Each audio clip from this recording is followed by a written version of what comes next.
Hello everyone, this is Taimur Shah Hussain. आज की इस वीडियो में दिल्ली डेवलपमेंट अथॉरिटी ASO का मेंस प्रिपरेशन स्ट्रैटेजी के ऊपर हम डिस्कस करने वाले हैं कि हमारा प्रिपरेशन स्ट्रैटेजी कैसा रहे as per vacancy and as per competition. तो चलिए शुरू करते हैं। DDA-ASO 4600 ग्रेड पे की पोस्ट है और इसके वैकेंसीज 125 हैं, UR 52।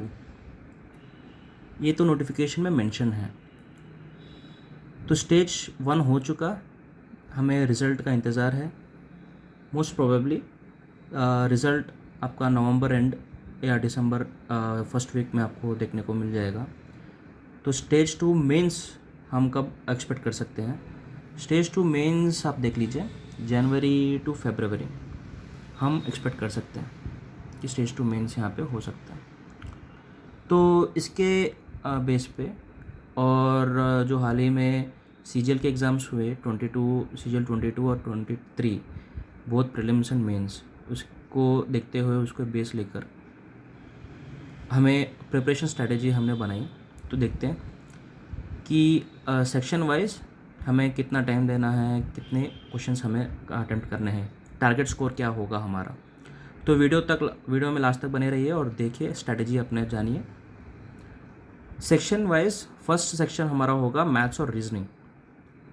पूरा हमने डिटेल में हमने पूरा प्लान किया हुआ है, तो इसे आप एंड तक देखिएगा। फर्स्ट सेक्शन मैथ्स और रीजनिंग जैसा CGL में होता है। मैथ्स में 30 क्वेश्चंस हैं, 90 मार्क्स। रीजनिंग में 30 क्वेश्चंस, 90 मार्क्स। तो हमें टारगेट हमें क्या लेके चलना है, आप ये देखिए कि मैं यहाँ पे लिखता हूँ। आप ये देखिए कि टोटल पोस्ट है 125, ओके। UR की हैं 52 और 52 में मतलब आप ये जानिए कि 52 पोस्ट में OBC वाले भी इसमें कम्पीट करेंगे, SC ST और अदर कैस्ट, सारे कैस्ट इसमें ये कम्पीट करने वाले हैं। तो मतलब आपको बहुत अच्छे स्कोर लाने ही होंगे ताकि आपका सिलेक्शन हो पाए। तो मैथ्स में हमारा टारगेट स्कोर होना चाहिए 30 क्वेश्चंस में से 28 क्वेश्चंस हमें राइट करने हैं, ओके। ये अटेम्प्ट की बात नहीं कर रहा हूँ मैं, ये मैं कह रहा हूँ राइट, करेक्ट, ओके। ये भी हो सकता है कि इसमें 2 जो हैं रॉन्ग हो, मतलब आपके अटेम्प्ट अगर 30 आप करना चाहते हैं। कोई बच्चा हो सकता है कि मैथ्स में बहुत स्ट्रांग हो, कोई बच्चा हो सकता है मैथ्स में उतना ज़्यादा स्ट्रांग ना हो, बट दोनों के केस में मैं कह रहा हूँ कि आप जो हैं 28 मिनिमम मान के चलिए कि आप ये राइट होने ही चाहिए, ओके। ये क्यों मैं आपको बाद में बताऊँगा। 28 क्वेश्चंस आपके राइट होने चाहिए। 28 अगर राइट हो गए तो आपके मार्क्स बनेंगे 84, ओके।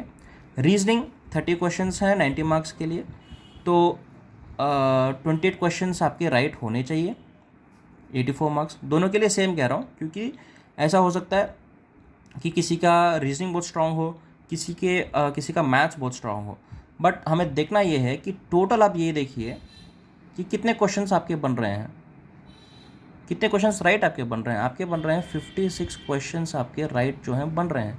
आप ये 56 क्वेश्चंस को आप किसी भी कॉम्बिनेशन में आप यूज़ करके 56 क्वेश्चंस आप आउट ऑफ 60 आप अगर करेक्ट कर पाते हो तो ये मोस्ट बेनिफिशियल होगा।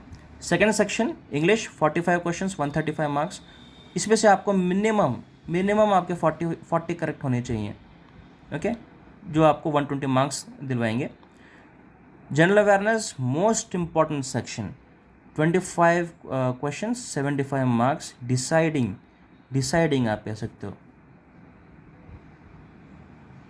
आपको जॉब मिलेगी या नहीं मिलेगी ये डिसाइड करेगा। मतलब ये कह सकते हो कि ये सेक्शन डिसाइडिंग है, इंग्लिश और GA, ओके।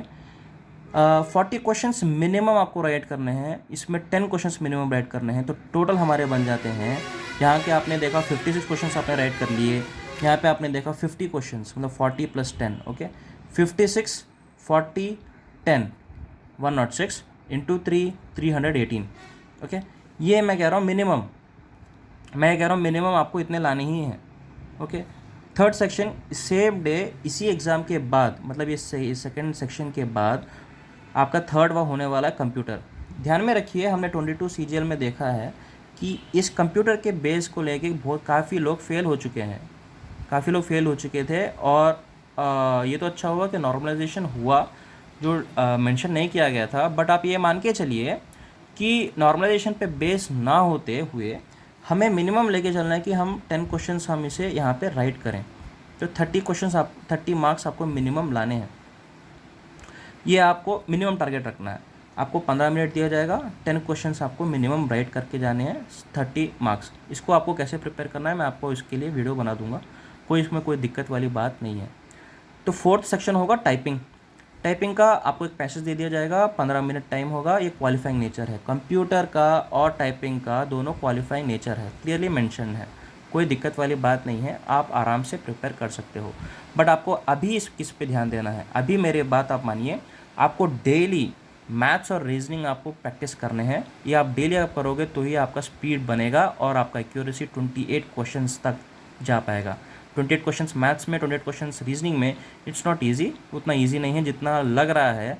बड़े बड़े मतलब बहुत अच्छे प्रिपरेशन वाले लोग भी इतने क्वेश्चंस हर बार कर पाना मुश्किल हो जाता है।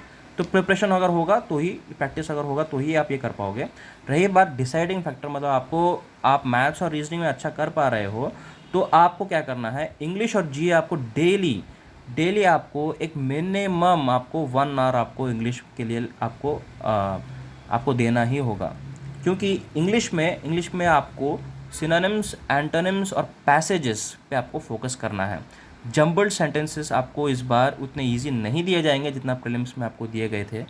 प्रीलिम्स में जितना इजीली दिया गया था जंबल्ड सेंटेंस, ऑब्वियसली थोड़े शिफ्ट्स में टफ दिए गए थे, आई नो, बट मेंस में उतना इजी आप एक्सपेक्ट करके मत जाइए, आपको टफ ही मिलेगा। तो 40 क्वेश्चंस यहाँ पे आपको राइट करने हैं। जीए में आपको 25 क्वेश्चंस 10। जीए में आपको कैसे प्रिपेयर करना है, जीए 10 क्वेश्चंस आप लूसेंट को आपको अपना बाइबल, कुरान, भगवत गीता, आपको सब वही मानना है कि लूसेंट में अगर आपने रिलीजियसली आपने अगर पढ़ा है, अगर आप रिलीजियसली आप पढ़ रहे हो, बहुत अच्छी तरह से पढ़ रहे हो, डेली आप इसको अगर आप 1 आवर अगर आप इंग्लिश को आपको देना है और 1 आवर जीए को आपने दिया 1 आवर, तो आप समझ लीजिए 2 आवर मिनिमम, ओके, 2 आवर्स आपको मिनिमम आपको इंग्लिश और जीए को देने हैं, तब आपका स्कोर बन जाएगा 318, ओके। तो इसमें नोट करने वाले पॉइंट्स क्या हैं, देखिए नोट करने वाले पॉइंट्स ये हैं कि फर्स्ट पॉइंट नेगेटिव है यहाँ पे 2/3 मतलब अगर एक क्वेश्चन का हो गया 3 मार्क्स आपको मिल रहे हैं, ओके, तो नेगेटिव कितना है 2/3, आपको 2 मार्क्स चले जाएंगे यार। आप ये देखिए, आपके 2 मार्क्स है ना डिडक्ट हो रहे हैं, मतलब आपका एक्यूरेसी लेवल हाई होना चाहिए। ये इतना भी नहीं कि 90% हो आपका एक्यूरेसी, आपका एक्यूरेसी होना चाहिए अबव 95%। क्योंकि आप ये मान के चलिए कि आपके अटैम्प्ट्स है ना कम होने वाले हैं बिकॉज ऑफ जीए में आप 25 में आप 20 क्वेश्चन आप अटैम्प्ट नहीं कर पाएंगे क्योंकि नेगेटिव्स का डर रहेगा। तो ऑब्वियस नेगेटिव 2 मार्क्स है तो आप 20 क्वेश्चन यहाँ पे अटैम्प्ट करना मुश्किल होगा। तो आप जितने भी आप अटैम्प्ट करो, ये क्या ध्यान में रखिए कि आपका एक्यूरेसी जो है मोर देन 95% होना चाहिए। दूसरी बात, mark for review not to be counted.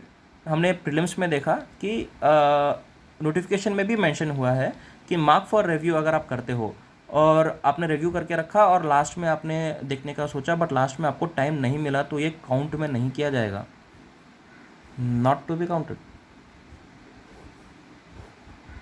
ये ध्यान में रखिए, मतलब आपको आना है वापस और उसे चेक करना है, ओके, ये आप ध्यान में रखिए। तो अपना टारगेट स्कोर मैं मेरे हिसाब से आपको बता दूं कि टारगेट स्कोर आपको क्या रखना चाहिए। टारगेट स्कोर मैंने आपको बता दिया कि आपका टारगेट स्कोर 318 होना चाहिए, ओके। मेंस का एनालिसिस और वो तो हम करते रहेंगे, कट ऑफ का प्रेडिक्शन वो सब होता रहेगा, बट आप अपनी तरफ से आप अपना पूरी तरह से दे दीजिए, जी जान लगा दीजिए। जनवरी फरवरी में होने जा रहा है ये मेंस, तो आप जी जान लगा दीजिए, हमारे साथ जुड़े रहिए, टेलीग्राम में आप ज्वाइन हो जाइए। Thank you very much.